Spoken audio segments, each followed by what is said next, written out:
Hello everyone, welcome back to the channel. आज की video में हम लोग इंडियन इकोनॉमिक डेवलपमेंट का एक नया चैप्टर स्टार्ट करेंगे which is 5 year plan in India. इस चैप्टर में हम लोग देखेंगे किस तरह से इंडिया ने इंडिपेंडेंस के बाद अपनी कंट्री के अंदर प्लानिंग करनी स्टार्ट करी और किस तरह से उन प्लान्स को बेसिकली सक्सेसफुल बनाने की कोशिश करी। किस किस तरह के इकोनॉमिक सिस्टम पूरे वर्ल्ड में इस्तेमाल हुआ करते थे और इंडिया ने किस तरह का इकोनॉमिक सिस्टम चूज किया अपनी कंट्री को आगे ले जाने के लिए। ये सब चीजें हम इस चैप्टर में डिस्कस करेंगे और देखेंगे। उसके बाद LPG policy which is liberalisation, privatisation and globalisation. Okay, तो बिना टाइम वेस्ट किए फटाफट से चैप्टर को स्टार्ट करते हैं। जी, सबसे पहले हमारे पास है इकोनॉमिक प्लानिंग की डेफिनेशन। इकोनॉमिक प्लानिंग क्या होती है? Economic planning refers to a system under which a central authority sets a set of targets and specifies a set of programs and policies to achieve those targets within a specific period of time. एक particular tenure decide किया जाता है कि भाई इतने time में हम लोग इस सेक्टर के ऊपर फोकस करने वाले हैं। शुरुआती दौर में हम लोगों ने जो प्लानिंग करनी स्टार्ट की थी उसको 5 ईयर प्लान की तरह स्टार्ट किया था कि अगले 5 सालों के लिए हम लोग particular sector, for example agriculture पे फोकस करेंगे, इंडस्ट्रीज पे फोकस करेंगे, एम्प्लॉयमेंट पे फोकस करेंगे। ठीक है, इस तरह से हम लोगों ने अलग अलग प्रोग्राम सेटअप करने स्टार्ट किए अपनी कंट्री के अंदर ताकि हम लोग देख सके किस सेक्टर में हमें ज्यादा नीड है प्रोग्राम्स को सेटअप करने की। तो that is called economic planning, जिसके अंदर हमारा टाइम पीरियद फिक्स होता है। ओके, टाइम पीरियड के साथ साथ हमारा सेक्टर फिक्स होता है, किस सेक्टर के ऊपर हमें वर्क करना है, किस सेक्शन के ऊपर इकोनॉमी में वर्क करना है। ओके, और इसके लिए एक जो कह सकते हैं ऑर्गेनाइजेशन बनाई गई थी हमारी कंट्री के अंदर, दैट इज प्लानिंग कमीशन, जो कि कब सेटअप हुई थी हमारी कंट्री में? हमारी कंट्री में प्लानिंग कमीशन सेट हुई थी 1950 में। 1950 में चेयरमैन थे इसके प्रोफेसर महानलोबिस, मतलब पीसी महानलोबिस जो थे वो इसके प्रोफेसर थे। इन्होंने ही प्लानिंग कमीशन को सेटअप किया था इंडिया में। और प्लानिंग कमीशन का काम मैंने बता दिया आपको, 5 ईयर प्लान इंडिया के अंदर सेटअप करना कि 5 सालों तक हम इस प्लान पे फोकस रहेंगे, स्टिक होकर चलेंगे और इस पर्टिकुलर सेक्टर के ऊपर हम लोग वर्क करेंगे, इसको और ज्यादा अच्छा बनाने की कोशिश करेंगे। लेकिन अभी 1 जनवरी 2015 से प्लानिंग कमीशन जो है उसको बंद कर दिया गया है, उसको अबॉलिश कर दिया गया है और जो उसके बदले में एक नई कमीशन हमारे सामने आई, दैट इज नीति आयोग। नीति आयोग भी एक ऑर्गेनाइजेशन है जो बेसिकली प्लानिंग कमीशन की तरह ही वर्क करती है, बट थोड़ा सा इसका काम करने का तरीका कह सकते हैं अलग है। ये ऐसा नहीं करती कि भाई 5 साल के लिए हम लोगों को पर्टिकुलर सेक्टर के ऊपर वर्क करना है। जिस सेक्टर के ऊपर वर्क करना है उस पर वर्क किया, खत्म हो गया, अगली चीज पे वो फोकस करना स्टार्ट कर दिया। ये इस तरह से थोड़ा सा वर्क करता है। ओके, नीति आयोग की फुल फॉर्म क्या होती है? National institution of for transforming India. Okay, नीति की फुल फॉर्म होती है नीति आयोग की। तो प्लानिंग कमीशन और नीति आयोग में डिफरेंस क्लियर हुआ। आगे बढ़ते हैं। Next topic we have is directive planning and comprehensive planning. सबसे पहले बात करेंगे डायरेक्टिव प्लानिंग। डायरेक्टिव प्लानिंग क्या होती है? Directive planning refers to a system in which planning is introduced just to direct the forces of supply and demand so that the system does not go wayward from the state to equilibrium. Basically, demand supply जो हमारा free force होता है market का, उसके ऊपर work करने वाले system को डायरेक्टिव सिस्टम कहते हैं। इस सिस्टम की अगर बात की जाए तो इसके अंदर जो देखा जाए ये सिस्टम जो है वो कैपिटलिस्ट जो इकोनॉमी है उसके ऊपर थोड़ा सा ज्यादा फोकस करता है। और कैपिटलिस्ट इकोनॉमी का मतलब सीधा सीधा क्या होगा कि प्राइवेट सेक्टर इसके अंदर ज्यादा जो है वो इंपॉर्टेंट रोल प्ले करता है। तो प्राइवेट सेक्टर वाला जो हमारा प्लानिंग सेक्टर है बेसिकली, जिसमें प्राइवेट सेक्टर को प्रायोरिटी दी जा रही है, that is directive planning.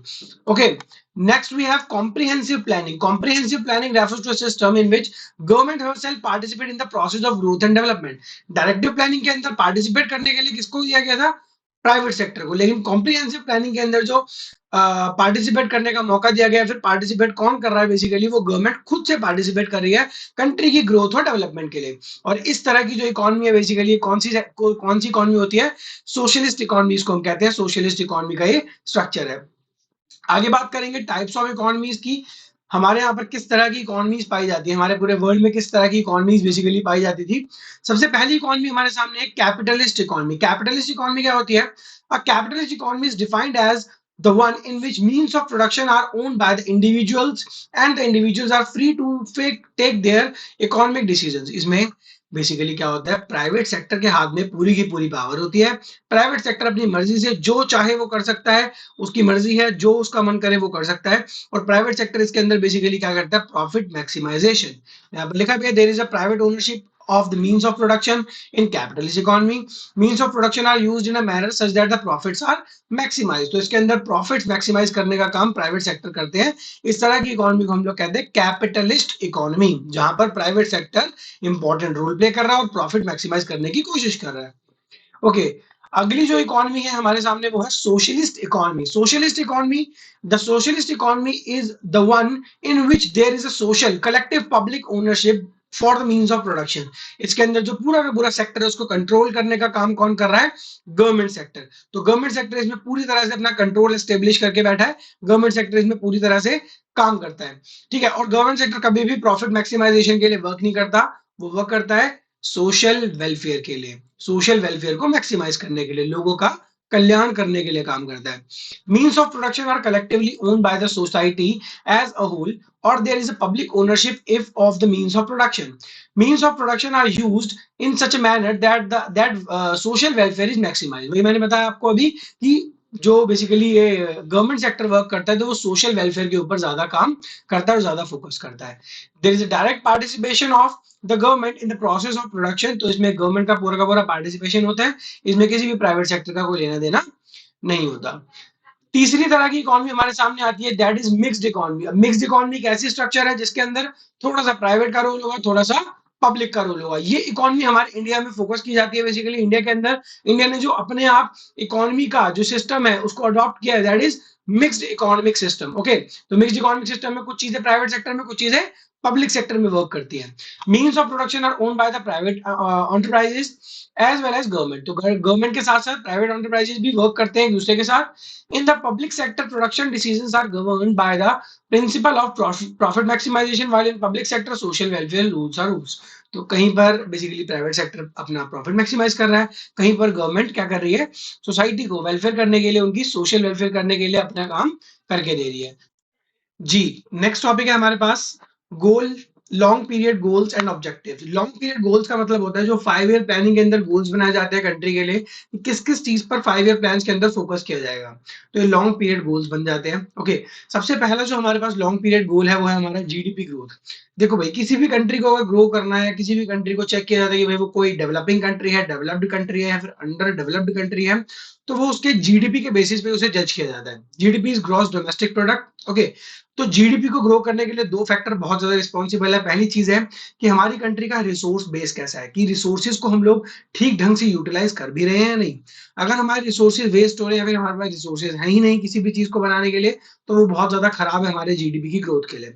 Okay, दूसरी चीज है हमारे पास increase in productivity through innovative technology. नई तरह की टेक्नोलॉजी लाकर अपने प्रोडक्टिविटी को और ज्यादा बढ़ाना, मतलब आउटपुट को और ज्यादा बढ़ाना। जितना ज्यादा किसी कंट्री का आउटपुट होगा उतना ज्यादा उसका जीडीपी होगा। तो जीडीपी की ग्रोथ इसलिए बहुत रिस्पॉन्सिबल फैक्टर है। Next thing is full employment. Full employment का मतलब होता है एक ऐसी सिचुएशन बेसिकली इकोनॉमी में हो जहां पर जितने भी लोग willing to work and able to work है, मतलब जो काम करने योग्य हैं और काम करना चाहते हैं, उन लोगों के पास कोई ना कोई जॉब जरूर हो। That is full employment. देखो, ऐसा होना पॉसिबल तो नहीं है किसी भी इकोनॉमी में कि जो काम करना चाह रहा हो और जिसकी काम करने की काबिलियत है उसको काम मिले, ठीक है, लेकिन उसको फुल एम्प्लॉयमेंट लेवल बोलते हैं। अगर ऐसा किसी भी कंट्री के अंदर होता है तो more and more people should get work, ज्यादा से ज्यादा लोगों को काम मिलेगा और ज्यादा से ज्यादा लोगों को काम मिलने की वजह से हमारी इकोनॉमी में प्रोडक्टिविटी बहुत ज्यादा हाई हो जाएगी। प्रोडक्टिविटी हाई होने से हमारी कंट्री का जीडीपी बढ़ेगा, जीडीपी बढ़ने से हमारी कंट्री डेवलप्ड कंट्रीज की कैटेगरी में लाई करना स्टार्ट कर देगी। जी, नेक्स्ट पॉइंट है हमारे पास इक्विटेबल डिस्ट्रीब्यूशन और इक्विटी।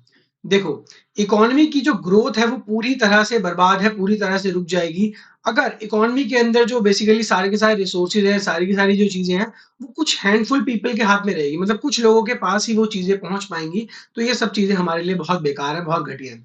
सब लोगों तक वो चीजें पहुंचनी बहुत ज्यादा इंपॉर्टेंट है, तभी हमारी इकोनॉमी ग्रो कर पाएगी। वही यहाँ पर लिखा है, benefit of growth must spread across all sections of the society. अगर बेनिफिट हो रहा है तो सारे के सारे सेक्शन सोसाइटी के जो है सबको उसकी बेसिकली जो उसका कह सकते हैं जो उसका फ्रूट निकल कर आ रहा है वो सब लोगों को मिलना चाहिए।